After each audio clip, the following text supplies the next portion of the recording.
Let's run it. Let's run it back. Second fight of the night.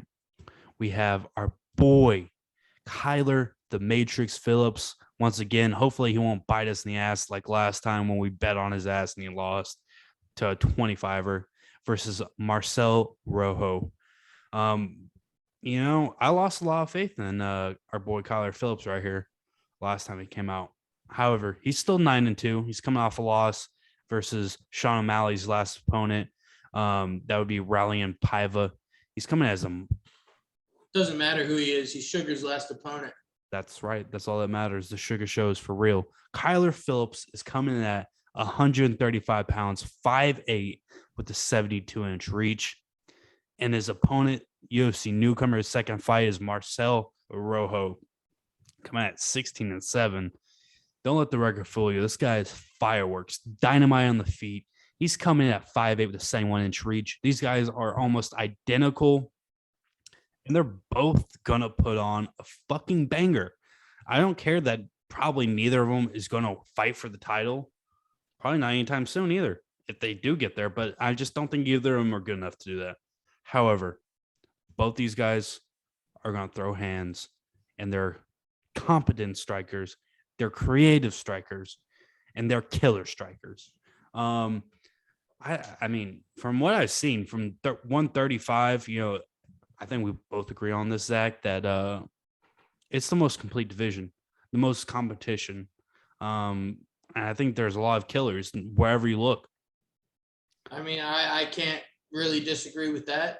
I don't think there's a whole lot you can say against that when you look at, from number one all the way out of the top 15, everybody at 135 can compete. All those guys can fucking throw down. One thing of note, though, is weight for this matchup. This is going to be at bantamweight, but Marcel Rojo is coming down 10 pounds from featherweight to bantamweight, 145 to 135. So, usually you give the bigger guy the power advantage, but you also got to think about the chin. So it's a double-edged sword. You got the one thing about the weight cut. We'll see on Friday, but I think my opinion on this is definitely based on what happens on Friday on the scales. However, I mean, this is going to be a kickboxing max with some Muay Thai mixed in there. Zach? I actually disagree with that last take. I think Kyler Phillips actually has some really good MMA wrestling. It's not necessarily polished pedigree NCAA wrestling. He has offensive wrestling, though. He has offensive wrestling. He does not have defensive wrestling, which we saw in his last fight. But I don't think that'll matter. I don't see Rojo shooting a bunch of takedowns here. I more so see Kyler Phillips actually. He comes out of that camp in Arizona, trains with Casey Kenny, which would be a good sparring partner to have for something like this. Long story short, what I'm saying is he needs to get back to what he's good at and start shooting for takedowns. Because I think if he can get Rojo on the ground, I think he can get out of there in a couple of rounds. He looked really crisp against Paiva at the beginning of that fight. I actually think there was a 10-8 in there. I still think he won the fight. Not that that's relevant or important, but at the end of the day, I'd like to see him fight for a full 3 rounds just to see if he'll do it, but I think he'll get out of there before then. I went back and forth on this one, and I didn't come to a conclusion until about an hour ago. But, when you initially look at this, you got to think, all right, Kyler Phillips, he's 9-2. He hasn't lost all that much. And he's been in the UFC for longer, right? True. Went back, watched his Song Yudong fight. Song Yudong is a notorious power hitter for the 135. Obviously, power hitter, quotation marks. Brick hands. Yeah, no. Song Yudong definitely can throw, and he can fucking knock the lights out of people. He definitely mitigated his power, and he definitely took down Song Yudong. And I think that's why we were both so high on him last time out, because he looked phenomenal against Song Yudong. But the one thing I think that's going to make this fight kind of even out is the styles. I think Marcel Rojo, he has a weird style. It's pretty Muay Thai heavy, I'd say. But one thing that he showed in his last fight at 145 against Charles Jourdain was this odd technique where he would step in with the knee. He wouldn't even hide it. He would, whenever they shelled up, it was always knee. And I think that plays a big part because, for one, whenever Kyler Phillips decides to shoot, that knee is always going to be there. He can never shoot on the back foot. I'm not saying that he would, but that knee is always an option because Marcel Rojo is always thinking about it and always using it to defend. And then two, that knee is also going to come into a big factor because of the way Kyler Phillips uses his boxing defense. He ducks his head a lot, and I don't like to see that, especially with somebody as skilled as a striker and as versatile as Marcel Rojo. So I think whenever Marcel Rojo gets the timing down, he's going to put this fight to an end pretty soon with that knee. I don't call fights like this, but I'm almost positive the knee gets it done.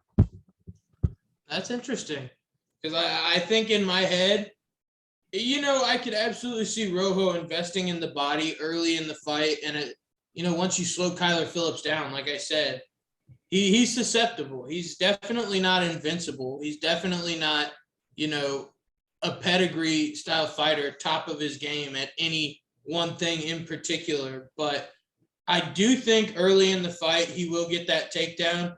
I agree. The longer the fight goes on and the longer that Rojo has to get that timing down, it is certainly possible that he could land the knee.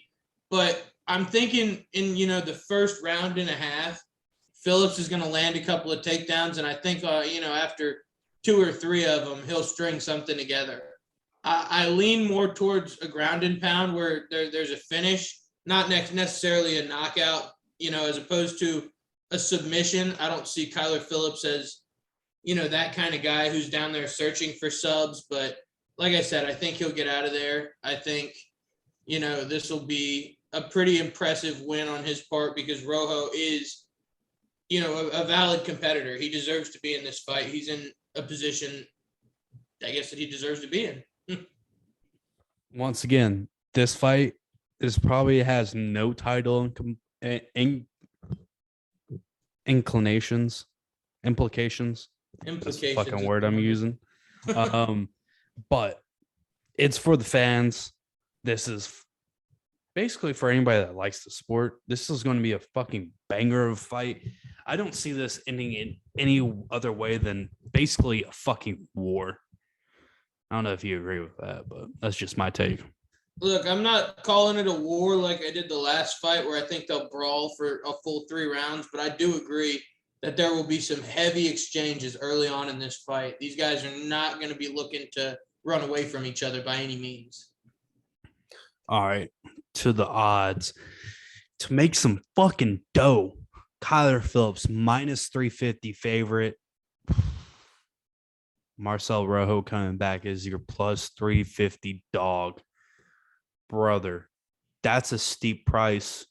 That's a steep price for something we can't agree on and we don't see the same way.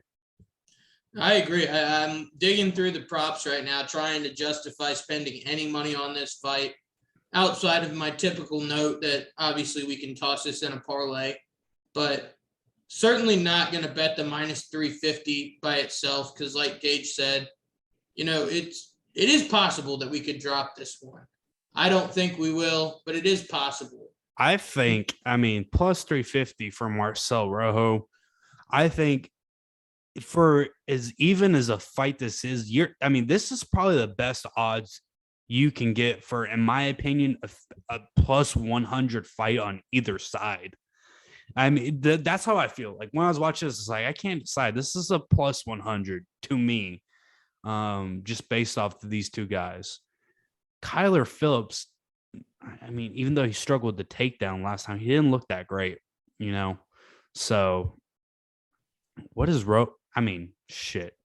I'd say, I wouldn't say throw that into parlay because then you got to count on it. But even so, Rojo plus 850 TKO. I know it's not likely, but shit, you throw $10 on that, son, you get 85 back. That's a lot of dough for $10. Could just be setting it on fire. I was about to say, from a betting perspective, I think Gage makes a pretty convincing argument. I think it's definitely worth a sprinkle. From my perspective, the best I can see is Phillips wins by TKO or KO just flat out at plus 115. Because even if I'm wrong about it being from a takedown, if he lands anything and gets the knockout, we're still going to cash out.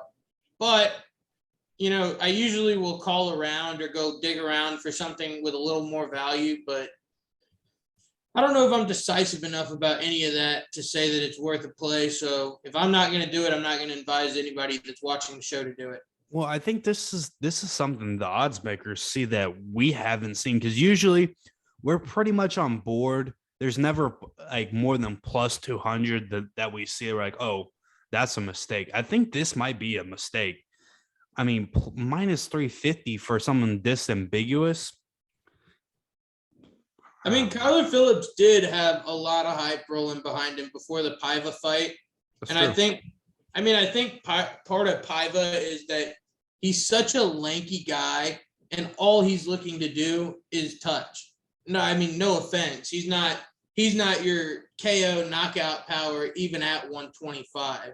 He's not putting guys out of the cage. And, you know, when you go 3 rounds with somebody like that, it's always a possibility that you'll lose on the scorecard. So, you know, I'd like to see him more diligently be searching to get out of the cage, because I don't like my chances if Kyler Phillips leaves this to the judges.